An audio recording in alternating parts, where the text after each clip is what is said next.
It'll be difficult for people to prove intellectual inferiority. That's why even in our textbooks in school, they don't like to teach our children about black inventions. Because even greater than our African history are our American inventions. Because from nowhere, you're coming up with things that revolutionize the American social and economic order. Well, basically, there is a proverb that says that the only thing that peoples of European descent ever created was the patent office, because they stole everybody else's ideas and put their name on it. During slavery, because you were the property of your master, a lot of what we invented was automatically given credit to the master. The credit was forwarded to the master because we was property. We weren't allowed to take fame or notoriety for the things we created. Anything that made work easier. Why would white people want to invent something that make work easier when they have black folks to do it? You have a huge incentive to try to get things to move smoothly so that, you don't get any more lashes, or somebody doesn't now have to sell someone else in your family. There was a lot of incentive to create inventions. And that's another thing. Most of our black inventors had to deal with idea theft. White folks would come in and say, we did it first because we didn't necessarily know the process or have the money to patent our inventions.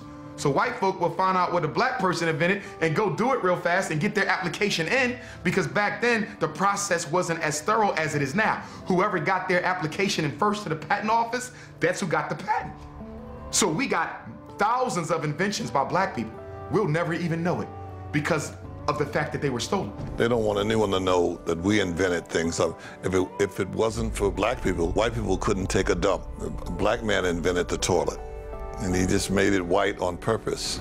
A slave by the name of Black Sam, Eli Whitney's slave, created the idea for the cotton gin, and his master took it and patented in his own name. How could he do that with no benefit of books? He wasn't even allowed to learn. A lot of people assume just because African slaves were illiterate, they were ignorant. And there's a real big difference, because African people, they had a very elaborate language or elaborate languages over in Africa. When Africans were brought over here, they were taught a bastardized version of English, and they weren't even allowed to see the language written down. And they were taught the language by lower class Europeans who were living in the South. So even though there was that major obstacle, blacks still did phenomenal things. Thomas Edison was known for stealing people's inventions. He was known for taking the inventions of a few African American inventors. Lewis Latimer, Granville T. Woods actually went to court with Thomas Edison, and Granville T. Woods actually won his case. Thomas Edison tried to bring Granville T. Woods to court on that invention. And I just saw a commercial for Mazda, I believe, cars, where they said, here's a man holding 1,000 patents. Well, 90% of them he stole. Alexander Graham Bell and Thomas Edison, who are probably considered America's two greatest inventors of all time. But guess who was designing their blueprints for the patent application? A black man. Now let's think about this for a minute. If you invent something, why do you need me to do the blueprints for the patent application? If it's your idea, how in the hell can I do the blueprints for it?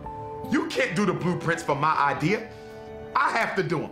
So if Latimer is doing the blueprints, if he is your chief draftsman and he's doing your blueprints for your patent application, Alexander Graham Bell, did you invent the telephone, or did Lewis Latimer invent the telephone? Thomas Edison had a whole troop of people that was in his sweatshop, and depending on the invention, he would hand it over to that particular department and tell them, see what it is that does, and then do something a little different, and we'll patent that.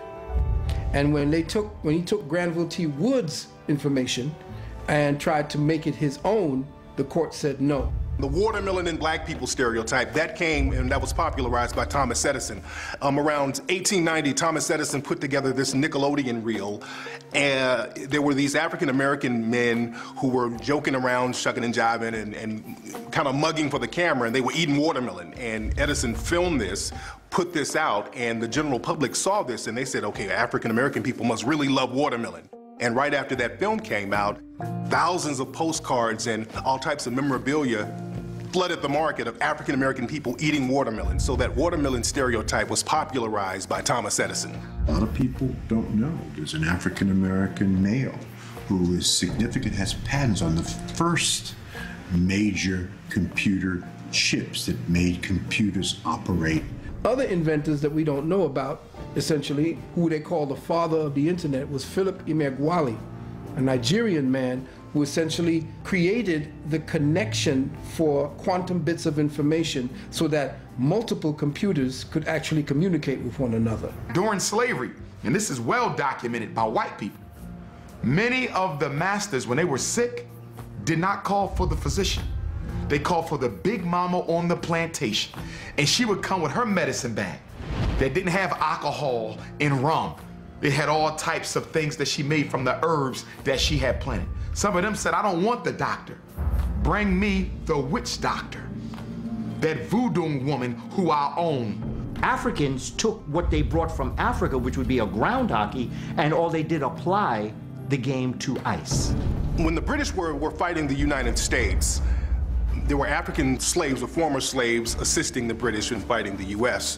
When the U.S. won and the Britons lost, many of the African Americans were sent to British colonies in West Africa, and many of the African Americans were sent into Nova Scotia, Canada. And they formed what we now know as hockey. They started to play this new game called hockey, which was something that Africans were doing in Africa. In ancient Kemet, there was a form of field hockey that they were playing. And they went into Canada and they created what we now know as hockey. And there were actually black Canadian hockey teams in the early sport of hockey that a lot of people don't know about. And there's a great book about that called Black Ice that talks about the early inventors of hockey who were men of African descent. The baddest cowboy, black or white. This man was so bad that they called him the Invincible One. Just to say that there was nobody badder than this man in the West, and that's been co-signed. The brother's name was Bass Reeves. Now, Bass Reeves was a former slave who pretty much beat up on his master to get away. When we think of runaway African slaves, we always think of the Africans sneaking away in the middle of the night, hiding, ducking and dodging behind trees, hiding in bushes, hiding in rivers. Bass Reeves decided he was not going to be a slave anymore, and not only was he not going to be a slave, he told his master, I'm going to beat you up before I leave. So he beat up his master, escaped and got away and went into Oklahoma, which was like an outlaw territory. So he actually got away and became very prominent in the Old West. When they began to open up the Oklahoma territory, they needed to recruit people. And they recruited him because he knew the Creek language, he knew the Muskogee, he knew how to speak the Seminole language. He knew all of the natives of the area, and he sat with them to learn about their traditions.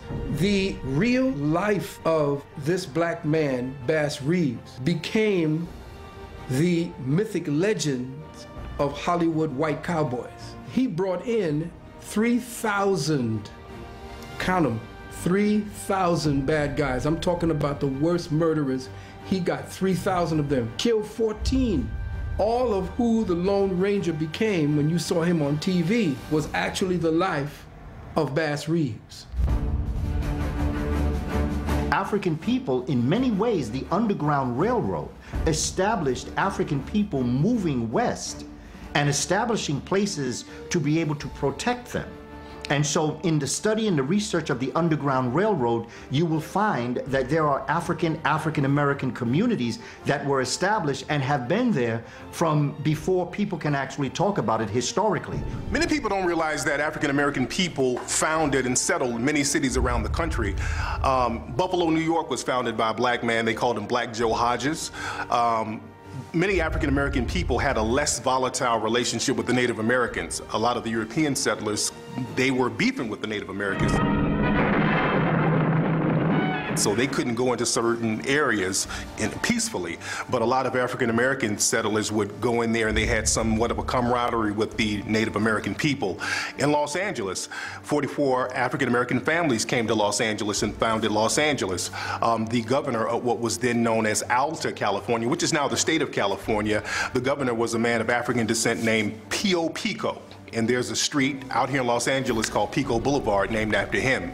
You had an African-American woman named Biddy Mason, who was a very wealthy landowner in early Los Angeles. So African-American people were very prominent in founding many cities around America. Chicago was a city founded by Jean-Baptiste Pointe-du-Sable, a brother of Haitian background coming up through and founding this city, Chicago, because that is what the indigenous people called it in this part of Illinois. Now, Seneca Village really is a misnomer for Senegal Village. Seneca Village was a community in New York City that was purchased by freed Africans. When the enslavement of African people was abolished in 1827, Senegal Village became a meeting place for African people in general. The backstory, it is believed that Senegal Village became part of the Underground Railroad for African peoples. Starting in 1855, you're going to have people start to call it a shanty town, where people who are squatters live. They're going to demean the importance of Senegal Village. Going to say, you see all these African people moving up in here, and they're squatters, they don't belong there, and we need to create a park. And so they begin to put themselves upon the people. Finally, the mayor signs an edict saying, eminent domain, you got to get out. And so by 1857, the last Africans were forcibly removed from their homes. What's interesting about Central Park, it was once an African American community, Seneca Village, and now there's an ancient African monument. There's an obelisk in Central Park right now that's from ancient Africa, from ancient Kemet, and a lot of people don't even realize it's there. A lot of people think that the enslavement of African people was only down south. That's not true. The largest plantation in the 13 colonies at one point in history was in Brooklyn, New York.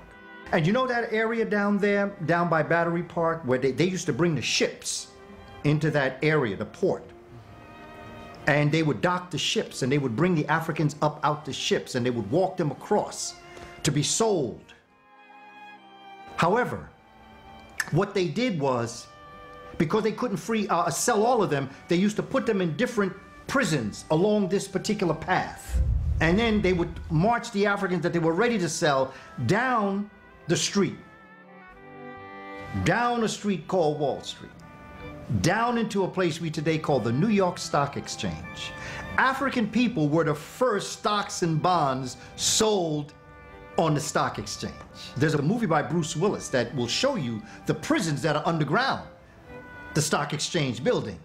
Wiley Jones was a former African-American slave who went into Arkansas. He stacked his money up and he became a railroad owner. He owned a railroad system, and the city of Pine Bluff, Arkansas ended up buying his railroad system, and that system is still owned by Pine Bluff right now. The Patterson Car Company was a car company founded by former slaves, African-American men, and the Patterson Car Company was the first African-American car manufacturer in the country, I think the only manufacturer in the country. And what's interesting about the Patterson Car Company, it was in Ohio. Their cars were considered higher quality than the Model T cars that Henry Ford had. The DeRay brothers, Ford and them stole it. That's why all over the world, Ford never gets credit for inventing a car. He gets credit for mass production. The cars began coming off the assembly line at the rate of 1 every 40 seconds. Until that, they take one car and put it together. One car and put it together. But where did he get that from? George Washington Carver. George Washington Carver was never around black folks till he went to Tuskegee. His mother and father died or was killed. And a white family adopted him from Iowa. You know, black folks in Iowa, except football players. So he went to grade school, high school, and they didn't have no secondary school. They didn't have enough people. And so now George Washington Carver leaves after he get all this education come out there. He goes to Tuskegee. Henry Ford came down to visit, like he always see his friend. And he said, Mr. Ford, I got something here. Study plants. And see, if you take this back and give it to your engineers, they can build more than one car at a time. He took it back. Mass production all over the world is called the plant, right? Everybody made joke of him because they said, well, you know, but the plants are talking to him? You know, is this how he's getting these properties of these plants? And George Washington Carver, in his quiet, dignified way, said, well, who taught me? I'm not saying that they talk to me like they got a tongue, but I can look at a plant and see what it can do for the human family. The military came to George Washington Carver And they said, we need you to do something for us. Can you invent something that out of it we can get paint, glue, ink, and plastic? Yeah, I can handle that. They tell me how smart black folks are. I can handle it. So he came back, called soybean. Now you want to hear something funny? The #1 cancer group in America is vegetarians. Because you wasn't supposed to eat soy. When he got to Tuskegee, they thought he was gay. No association with women, high-pitched voice, they thought he was gay. The finest use we've been able to make of peanuts is in the treatment of the after effects of infantile paralysis. And he'd rather for you to believe he was gay than tell you that them white folks that adopted him castrated him so he couldn't have sex with their daughter. Like, who wanted them, huh?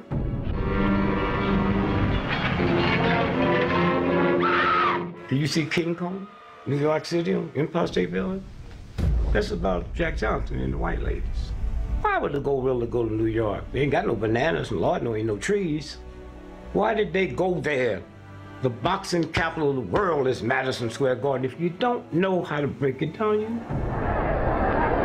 Johnson controlling the pace of the fight. We have to understand that in our celebration of Jack Johnson and that one-on-one, mano a mano, man, this is you and me, and this is what we're going to deal with. There were lynchings the day after every fight. And that's very important to understand as it relates to the psychology. He used to love to drive. He used to love the speed. And he'd be speeding someplace, and the police would stop him. And because they saw that he was a person of African descent, because they saw the car that he was driving, some may have known who he was, but they said, well, what this man doing with this car? They would fine him. They say, okay, we're gonna give you a ticket for speeding. Here's the $500 ticket. $500 for speeding back then? Story has it he'd give him $1,000. He said, because I'm speeding back. In the sport of boxing, there has always been a need for the great white hope in boxing. Since there could not be one in real life, Hollywood just created one, and that's what the Rocky movies were about. They were giving out the awards, and Rocky won, okay, the Oscar. And Muhammad Ali came out, and he was the one that gave Sylvester Stallone the award. But can't you see I'm working? I'm the real Apollo Creed. You stole my script. And Ali, in his most powerful way, came out and said, you know that story was about me. He said, you know that was about me. You know that y'all dream about beating a black man. He said, but you know what? The only place you'll ever do it is in Hollywood.